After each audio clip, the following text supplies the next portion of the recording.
అరణ్యాలతో కప్పబడ్డ వింధ్య పర్వతాల మధ్య అగ్నిపర్వతి అనే డ్రాగన్ నివసించేది.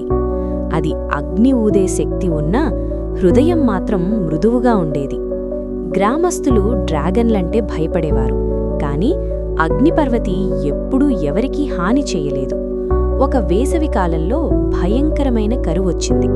నదులెండిపోయాయి, పంటలు వాడిపోయాయి. గ్రామంలోని చిన్న అమ్మాయి అన్విత ధైర్యంగా పర్వతమెక్కి డ్రాగన్ను కలిసింది.